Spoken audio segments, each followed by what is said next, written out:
Ma femme et moi, ainsi que nos 2 enfants, avons déménagé dans une petite ville d'Indianapolis en juillet 2014.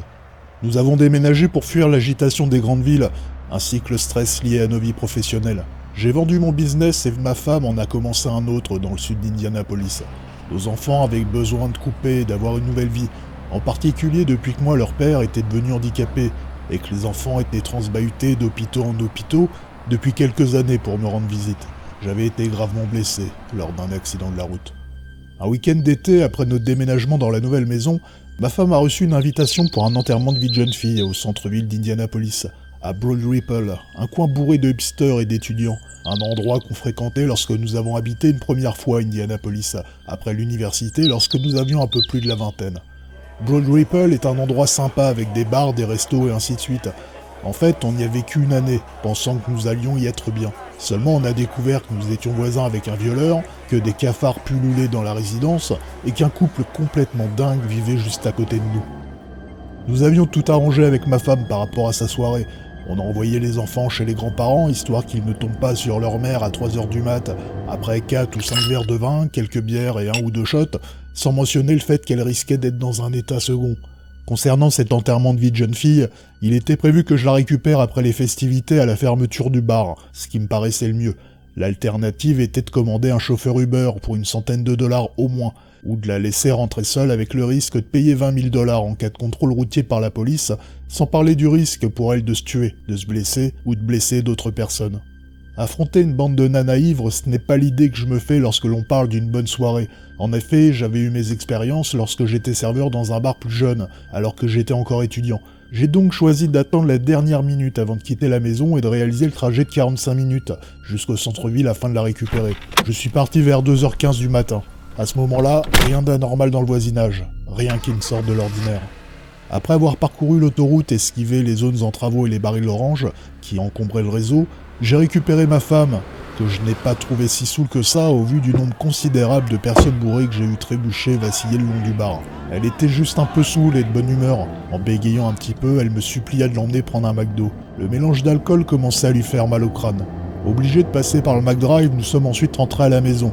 J'ai tenté de la maintenir éveillée afin de ne pas avoir à la porter jusqu'à la chambre, de lui cogner la tête en montant les escaliers et de devoir la déshabiller, un peu comme la prostituée littéralement reine morte du film Very Bad Things, si vous l'avez déjà vu.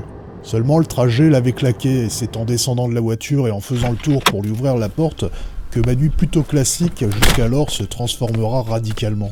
Je pouvais entendre un léger cri, un peu comme les sanglots d'une personne enfermée à l'intérieur de quelque chose.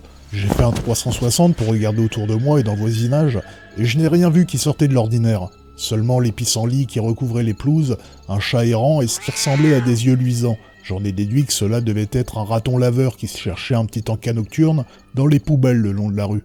C'est en ouvrant la porte de la maison et en coupant l'alarme que je l'ai une nouvelle fois entendu, de manière plus appuyée. C'est alors que j'ai décidé d'y revenir lorsque j'aurai couché ma femme, histoire de vérifier. Notre lotissement était récent et avait été établi dans une zone rurale bourrée de rednecks, laissant leurs gamins livrés à eux-mêmes.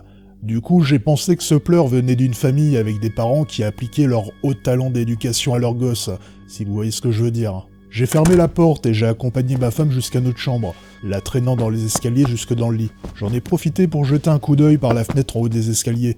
Toujours rien, et aucun son à l'intérieur de la maison. Pour en avoir le cœur net, j'ai descendu les escaliers pour me poster à la porte d'entrée. Je l'ai une nouvelle fois entendu. Seulement cette fois, les pleurs étaient de plus en plus forts. J'ai marché jusqu'au bout de la rue, histoire de voir si je pouvais localiser le son. Il était 3h45 du matin et je commençais à être un petit peu inquiet. À ce moment-là, les pleurs sont devenus encore plus forts, presque insupportables à entendre. J'ai commencé à redescendre la rue pour localiser ce pleur et comprendre ce qu'il se passait. J'imaginais qu'il s'agissait sans doute d'un enfant en larmes, inconsolable, qui était peut-être en train de rentrer chez lui. Et puis j'ai entendu « Ne fais pas ça !» Ce qui m'a stoppé net. Cela ressemblait à la voix d'un gamin entre 4 et 5 ans, criant, pleurant et qui tout d'un coup dit « Ne fais pas ça !» avec un ton plutôt autoritaire.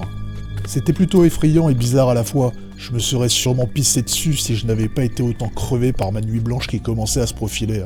J'ai pensé que le gamin était peut-être coincé à l'extérieur de chez lui, ou peut-être qu'après un long voyage installé à l'arrière de la voiture de ses parents, il avait été réveillé. Un peu comme lorsque l'on réveille un enfant qui dort à poing fermé, il est souvent de mauvaise humeur et pleure à chaudes larmes. Cependant, je ne voyais aucune voiture avec les phares allumés, aucun passage de voiture non plus dans notre rue, et rien qui pourrait faire penser à un mouvement quelconque dans le voisinage. Et puis une idée m'a percuté. Et si quelqu'un essayait d'enlever un enfant ou un truc de genre? Possédant un permis de port d'armes et étant père de famille moi-même, je suis retourné chez moi et j'ai pris un pistolet que j'ai caché sous mon t-shirt derrière mon dos, histoire que personne ne puisse le voir. Je me disais que si quelqu'un était en danger, ou si quelqu'un tentait d'enlever un gamin, j'allais mettre un terme à ce qui se passait tout de suite.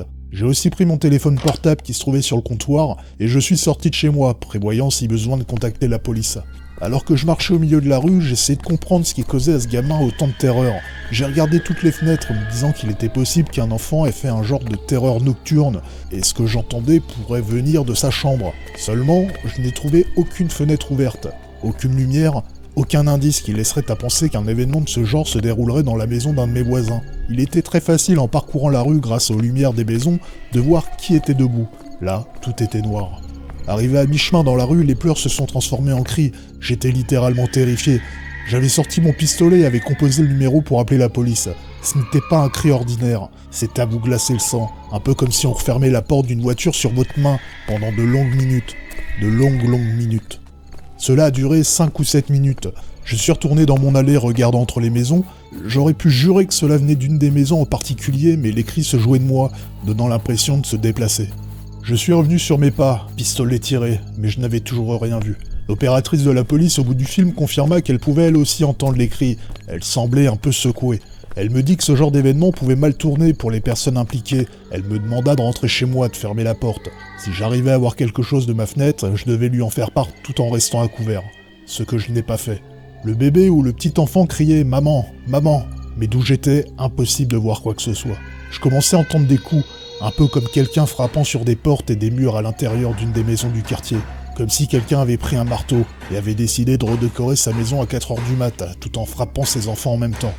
J'ai ouvert la porte de ma voiture et y ai jeté mon flingue lorsque j'ai entendu les sirènes de la police, histoire de ne pas me faire tirer dessus à vue, étant donné que je me tenais en plein milieu de la rue avec un flingue, avec en plus un enfant criant, le tout à 4h du mat. Je suis alors resté près de la voiture, lorsque j'ai entendu une porte de voiture claquer. Juste à ce moment-là, les bruits et les cris ont cessé. Par chance, juste avant que l'officier de police arrive, les cris ont repris, justifiant mon coup de téléphone. En l'espace de 2 minutes, 5 voitures de police avaient été dépêchées. Le premier officier à avoir entendu les cris avait récupéré un fusil à pompe dans le coffre de sa voiture et commençait à se diriger vers le bas de la rue et inspecta tous les recoins du quartier.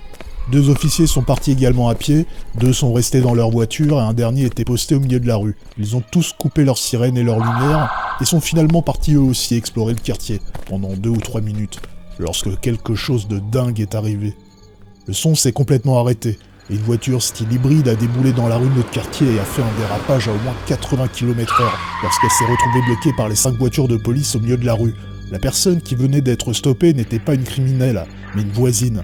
On ne trouva aucun enfant dans sa voiture et elle refusa d'expliquer pourquoi elle avait fui de cette manière.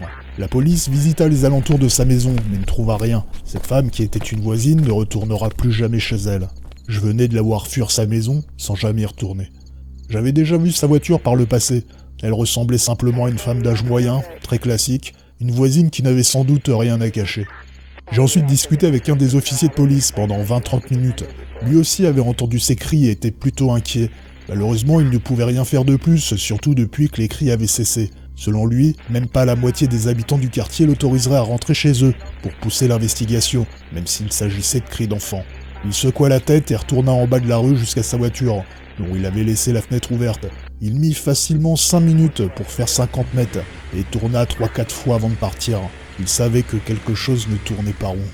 Pour ma part, j'avais vu un certain nombre de choses dans ma vie, et en tant qu'ado, j'ai fait des trucs assez effrayants. J'avais l'habitude d'explorer des maisons abandonnées perdues dans les bois très profonds, du côté de l'Indiana. J'avais dans les 12 ans et je pratiquais cette activité avec des potes dans la ville où j'avais grandi. D'une certaine manière, je cherchais le frisson. J'avais aussi exploré un asile condamné depuis des années à l'ouest d'Indianapolis, un bâtiment de 5 étages de la taille d'un hôpital.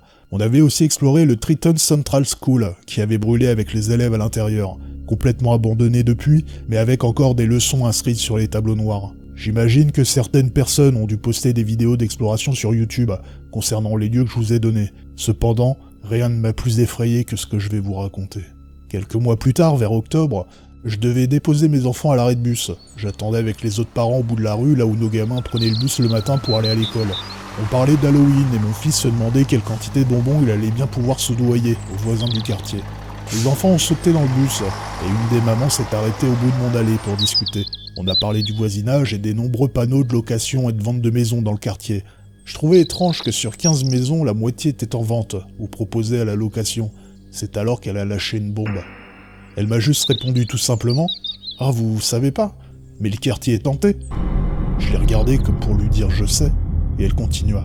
« Vous n'avez jamais entendu pleurer ou crier en plein milieu de la nuit ?» J'étais stupéfait et dit « Vous êtes sérieuse ?» Elle répondit « Oui », comme si nous parlions de quelque chose de tout à fait normal. C'est alors que je lui ai parlé de mon histoire, ce à quoi j'avais insisté ainsi que les policiers. Elle dit « Oui, la police pense qu'il s'agit de quelqu'un qui maltraite son enfant mais sans réellement identifier de qui il s'agit.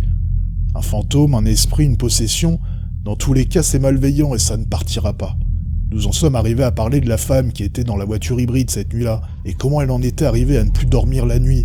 On pouvait entendre des cris et des pleurs à l'étage de sa maison, et se passait à chaque fois de quelques mois, mais à des jours différents.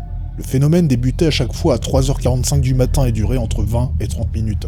Les portes claquaient, on frappait lourdement sur les murs. Ma voisine m'indiqua que cette femme dormait à l'étage de sa maison, mais qu'elle se retrouvait parfois sur le divan sans comprendre comment elle avait atterri là. Elle n'avait pourtant apparemment pas de souci de somnambulisme. Cette voisine célibataire et sans enfant aurait fait venir sa famille durant les vacances, et un accident se serait produit. Depuis, plus personne ne voulait venir dans sa maison, d'où la mise en vente.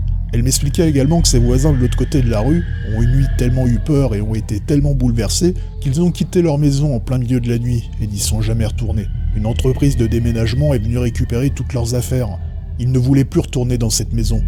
La mère de famille aurait été tellement choquée et bouleversée qu'elle a dû être hospitalisée en psychiatrie et n'a pu rejoindre sa famille.